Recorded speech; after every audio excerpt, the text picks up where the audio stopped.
My name is Aaron McMullin, and I'm honored to be reading on behalf of Jill Evans tonight. We are especially excited to be presenting to you 9 poems from Jill Evans's most recent poetry collection, titled For the Time Being. Her poems speak to the passage of time, and just like time, some are short and some are long. She writes from the perspective of coming to terms with the twilight of life, an inevitable mortality that tethers all our worlds together. I eagerly invite you to savor the sounds of Jill's words as we enter into what the poem wants to say. Bliss. In the cool morning, bright hot now from his bath, my child's child leans into my lap, tow-headed hair on fire in the sun. Opening his favorite book to my airy voice, our joined shadows breathe across the morning walls in unison, a shared assumption like shorthand, while his puckered fingers grow curious as they waft around my neck, the slightest breeze along my skin. And lost in the familiar, I forget that I'm not his, that my collarbone is not a faultless brink, nor a wishbone ushering him home. Instead, absent-minded nerve endings in my chest twinge anew, like puberty, a tidal wave, opening from the mere trickle of his trust. If only he could stretch far back into memories with his steamy mouth as I drink in the bliss. You need to know, I have no breasts. Gone awry and twice removed as distant relatives, I hardly mourn them anymore. Like a tree that keeps falling, aimless in the forest. But as this golden child stands by me, his hand a lazy doodle down my bra, how fast a nipple haunts my chest like an imposter, full as gratitude, unquenchable as faith. And suddenly I miss my breast. I miss conforming to this boy's nameless certainty, miss being the same person as my past. And I am afraid to let his fingers creep more into my hollow, for fear I'll scar his confidence with my crumpled scar. So I swallow down the longing, wince from this lovely terror, like waking to a sudden thud within these enraptured woods. There's a little bit of prose mixed in here. This one's called Body Time. We have a cat who can't tell the difference between her own pleasure and fear. Her name fits her mood. Trigger starts luxuriating against the push of my husband's fingers whenever he strokes her just under her chin. Then she gets so confused by ecstasy's symptoms, she lurches fast, a snake bite of a thank you, and then slinks under our bed. The vet says it has something to do with a mammal's primal flight or fight hormones. When she is most happy, her body floods her mind with unreliable signals. She doesn't know how to keep her mental confusions in check. I first thought she must be allergic to love. These days, I see she doesn't know what to do when happiness happens. She loves nesting where humans have left their scents, especially now on my blonde wig, my vivid scarves, drenched in the odor of my fear, how our bodies catch us off guard. For years, Claude has understood she'd improve with affection. He picks her up and hugs her against his chest so she can't bite him, then scratches her neck until she purrs. He does this several times a day, so she learns she can cope with fear like a normal cat. She needs all the time that his love will take, just as I need the time to learn to comfort my fears.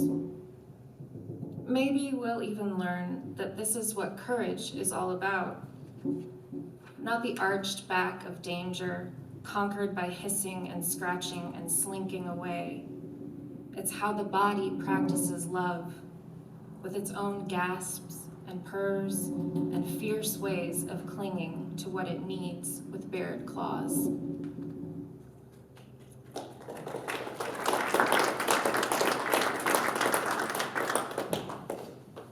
This next poem is called Talking to Time. It's a couplet, and I really love that it's a dialogue to time. Talking to time. Hush, time. Be still, cling to me. Grab my past and pull with all your might. Hug me forward, slow and confident as rain on water.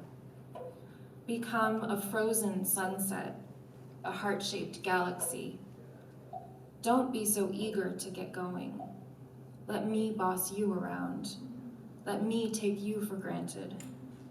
Let me forget how much you count with your endless start and stop. Quit measuring everything. Quit eavesdropping on my body. Remember later. Keep someday ajar. Be home waiting at the entrance of my hopes.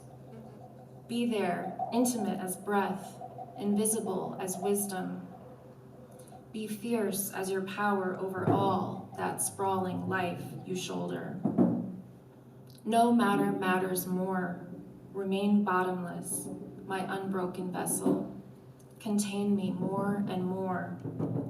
Stay fast by my side. Let me become more and more of me, and I will bear the rest.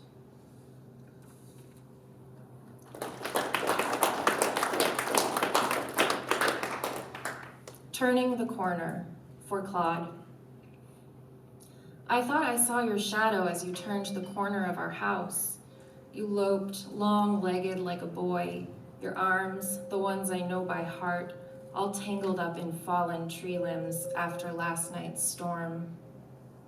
You were on a mission, so you didn't feel time's pinhole cling to your elusive light, like me, memorizing you from our wooden deck. I thought this well might be a dream of you walking busy and blurred and too swiftly out of sight. Your hands were brimming with brown bags and muddy trowels, your knees sweat green from kneeling on soggy springtime grass. Head full of jumbled tasks still left to do. No wet footprints stretching backward as you move on ahead. You were really there and here in this timeless present tense of our everydays. You planting grasses, dumping trash, thinking of a beer. How do I prolong the undamaged here and now?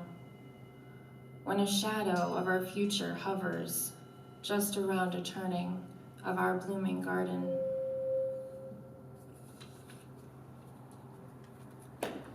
This next poem is the title of Jill's forthcoming collection of poetry. For the time being. A rattlesnake inside my insides jerks me around, tongue flickering at odd moments. It samples its direction, tastes all the secret substances it wants of me, buries itself behind my flesh. For years it has sucked up my life.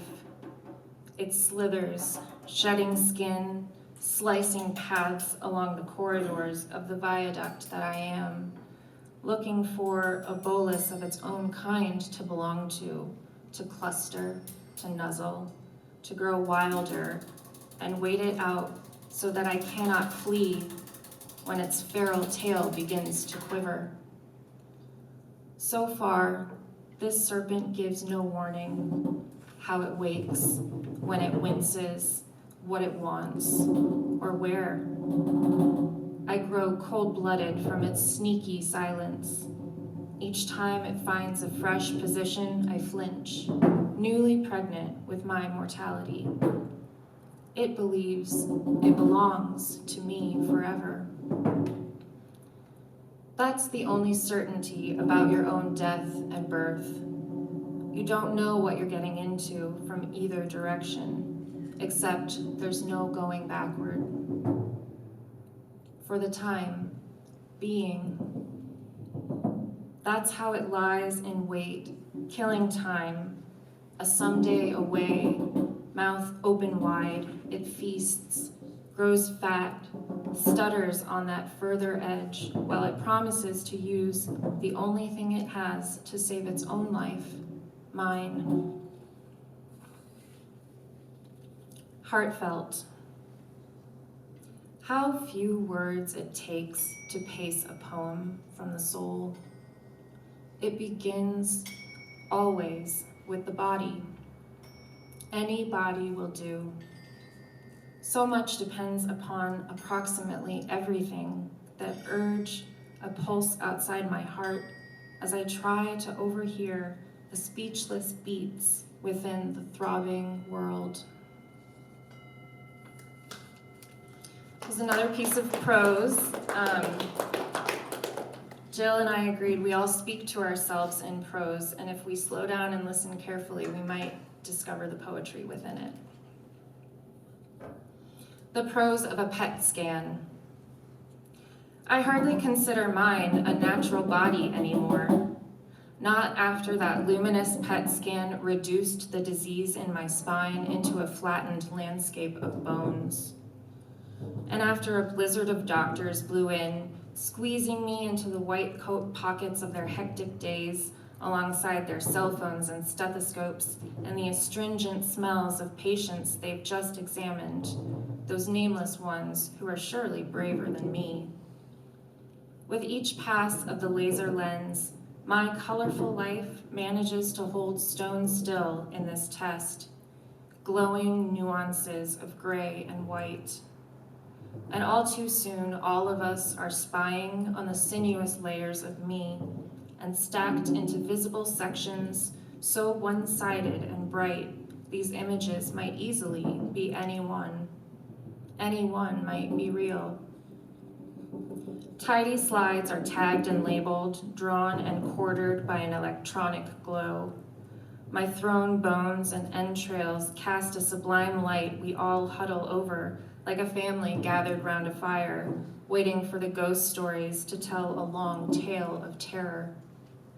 These doctors speak at the speed of light, saying too many words a second, fast as tongues can travel, despite knowing how all of life is gradual. So we stand close together in this sterile room, a makeshift community of doctors, nurses, geeky techs, family, all searching for the changes on the friendless screen. At one level, it is a digital metaphor, as if these electronic moments hold the only way to catch sight of hope or its adversary. And despite the testimony from my disembodied spine, my peppy voice is still there, speaking things I never knew. It is so obedient, I don't recognize myself. There I remain on the monitor. My monochrome body beams like a mortal collage of here and there, of raw and cooked, of ripeness and rot, time-worn as earth, yet a fertile self who hopefully still gives birth to poetry. A couple more. On leaving home. It takes forever, and still you never get there. It is a destination, this leave-taking, a deep sky beneath the unknown. It is an intractable breath, echoing your first newborn cry, or the willowy sigh of a spring storm, in the wide open changes of everything. When your mother and father are busy, their eyes turned away, you go on beginning. That's when you take with you all you can bear, your reputation, your old habits, all your unease heaped inside you like unfolded clothes. You stockpile miscellaneous flatteries, backup plans, and other maps of the self. You bring caution with you like a compass. You hoard sugary daydreams entwined in the sheerest garments of time. You send out flares of shiny words like bees. And you wonder what you will turn to far away and who you will turn into when you do. This is the last one.